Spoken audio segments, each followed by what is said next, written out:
Hola, mi nombre es Damián Rojo y vamos a hablar sobre los síndromes aórticos agudos, en especial la disección de la aorta, que es el más común y el que más información hay. Para conocer bien la disección de la aorta, tendremos que dar un paso atrás y conocer las generalidades básicas de la histología de los grandes vasos, en la cual tenemos que está conformada por tres túnicas: la íntima, la media y la adventicia.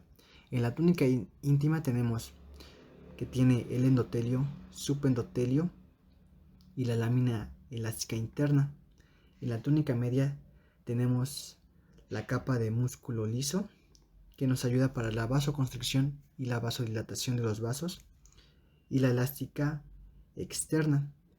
Lo que recubre todo esto es la túnica adventicia, y lo que irriga los vasos es esta conformación de arterias, venas y nervios que se le conoce como vasos vasorum.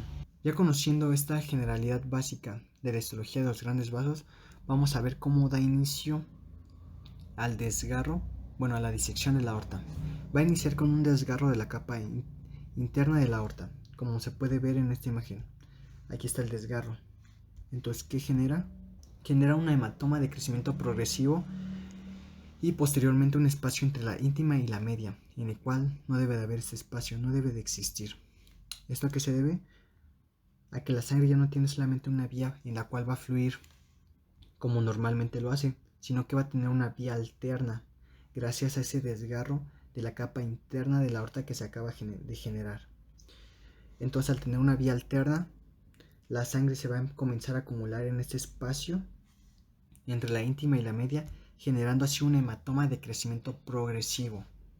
Vía alterna, la sangre se va a comenzar a acumular en este espacio entre la íntima y la media, generando así un hematoma de crecimiento progresivo. Y aquí nuevamente se muestra. Tenemos el desgarro, entonces la sangre no fluye constantemente en un solo lado, sino que tiende a fluir en una vía alterna, generando así una luz falsa que se le conoce como un lumen falso. Entonces tenemos que en el desgarro, en la disección de la aorta, tenemos el lumen falso y el lumen verdadero. Aquí está, lumen falso. No, perdón. Este es el lumen verdadero y aquí está el lumen falso, que se acaba de formar por un desgarro de la íntima. ¿Cuál va a ser la progresión de la enfermedad? Bien, al aumentar la presión en este espacio que no debe de existir, que es el lumen falso, puede generar una ruptura, dando así la clínica característica de la disección de la aorta. O bien, puede tener complicaciones, que es la oclusión de los vasos, y dependiendo de la oclusión de los vasos, que más adelante vamos a ver, nos puede dar ciertas complicaciones. Ahora bien, los factores de riesgo. Tenemos factores de riesgo, tanto adquiridos como congénitos. El que deben de recordar siempre es la hipertensión, que es el principal factor de riesgo con un 70%. Después de ahí le siguen los traumas ya sean físicos o iatrogénicos en ciertas operaciones, como operaciones valvulares, también el consumo de anfetaminas y cocaínas, que aumentan la frecuencia cardíaca y así el gasto cardíaco, y las posibilidades de que genere un desgarro en la íntima. También embarazos en el tercer trimestre, ya que hay una dilatación de la aorta, y también la aterosclerosis. En las congénitas tenemos enfermedades del tejido conectivo, como el síndrome de Marfan, válvulas aórticas bicuspídeas, en el síndrome de Turner y coartación de la aorta. Ahora, ¿cómo se clasifica esta disección de la aorta? Tenemos dos clasificaciones, la de Stanford y la de Bakay. Tenemos la de Stanford, que clasifica según si está afectada la aorta ascendente o la aorta descendente. Entonces tenemos dos clasificaciones, clasificación A y clasificación B, dependiendo si es la ascendente o la descendente. Y después tenemos la clasificación de Bakay, que esta clasificación divide las disecciones según el origen y su extensión. Y aquí se los muestro las dos clasificaciones, la de Baquet y la de Stanford. Vamos a empezar explicando la de Baquet. Tenemos que Baquet tipo 1 abarca tanto aorta ascendente como aorta descendente. Después tenemos Baquet tipo 2, que solamente se limita a la aorta ascendente. Después tenemos la tipo 3, que aquí tenemos subdivisiones A y B. La tipo 3A es la que abarca después del tronco braquioencefálico hasta las arterias celíacas. Y la tipo 3B de Baquet abarca después del tronco braquioencefálico y pasa a las arterias celíacas. ¿Ok? Y la de Stanford, la clasificación de Stanford, que es la pues, más sencilla y más fácil de aprender, porque solamente la divide en A y B. Dependiendo si es A, es la ascendente, y si es B, pues es la descendente. Aquí hay una mnemotecnia que es Stanford A, es aorta ascendente. Y la de tipo B es, recuerden, el tronco brachiocefálico. Entonces, la tipo B es la que abarca después del tronco brachiocefálico, ¿ok? Ahora bien, ¿cuáles van a ser las características clínicas? Las características clínicas son complicaciones de la ruptura de este lumen falso que se genera. Entonces, ¿qué va a dar? Va a dar un dolor. Las características de este dolor es que es un dolor intenso y súbito, de característica desgarrante. Y también va a haber una lectura asimétrica de presión y pulsos en las extremidades. ¿Ok? En las extremidades superiores normalmente se presentan esta asimetría de presiones arteriales. En la izquierda puede estar mayor que en la derecha. ¿Ok? Y la lectura asimétrica de los pulsos es de extremidades superiores e inferiores. En las extremidades superiores puede haber pulso y en las extremidades inferiores puede haber disminución de este pulso o ausencia del pulso. Y también puede generar hipertensión o hipotensión. El diagnóstico, ¿cómo se va a dar?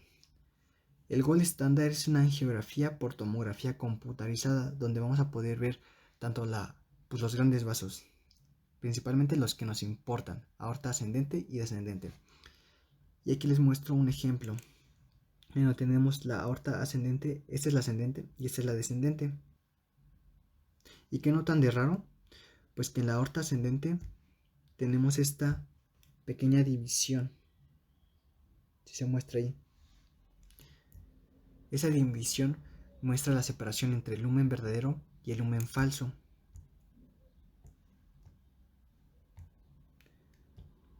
En donde el lumen falso va a opacar al verdadero. Entonces todo esto que se está generando aquí es lumen falso, es sangre que se está dirigiendo a otra vía alternante, y el lumen verdadero queda pues más pequeñito.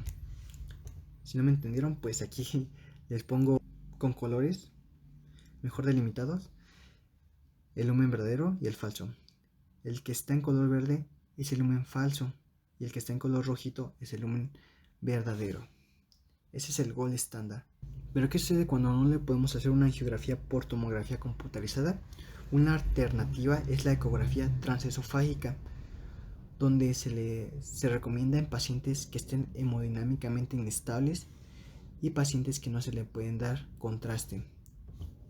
Lo mismo, se va a observar un lumen verdadero y un lumen falso y una separación. ¿Ok? Entonces este lumen falso está creado, como recordamos, entre la íntima y la media. Es lo que se tiene que ver, ya sea en una angiografía por tomografía computarizada o una ecografía transesofágica. El tratamiento. Las clasificaciones nos ayudan para darle manejo a estas disecciones de la aorta.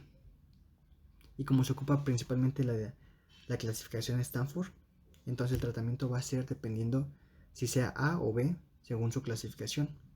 En un Stanford A pues es cirugía inmediata, ya que pues abarca la aorta ascendente y es una de las arterias principales y entonces puede tener más complicaciones. Entonces, cirugía inmediata. Si es Stanford B, el tratamiento es de forma conservadora. Se espera expectante, entonces vamos a tener que decirle al paciente que tiene que venir a consulta constantemente para ver cómo es la progresión de la enfermedad y terapia médica continua, como beta bloqueadores. Y principalmente, si el paciente es hipertenso, un control de la presión arterial. Ahora, las complicaciones. Las complicaciones, pues es la ruptura y la oclusión de los vasos.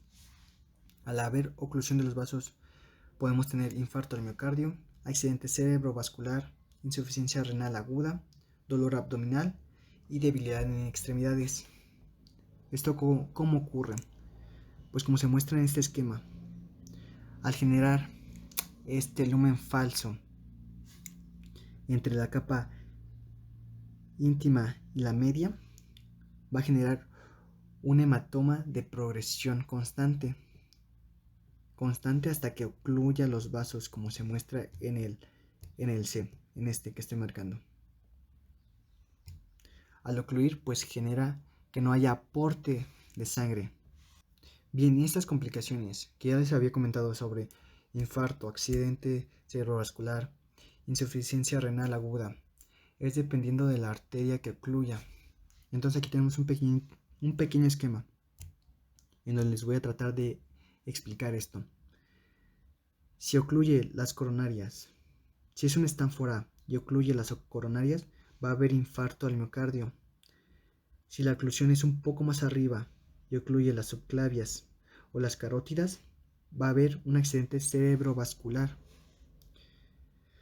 Si es un Stanford tipo B y ocluye las celíacas o las mesentéricas, va a haber dolor abdominal.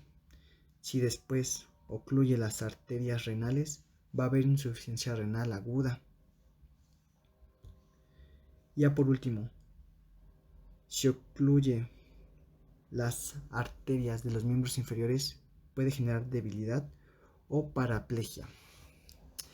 Y pues eso sería todo. Espero que se me hayan entendido y pues gracias.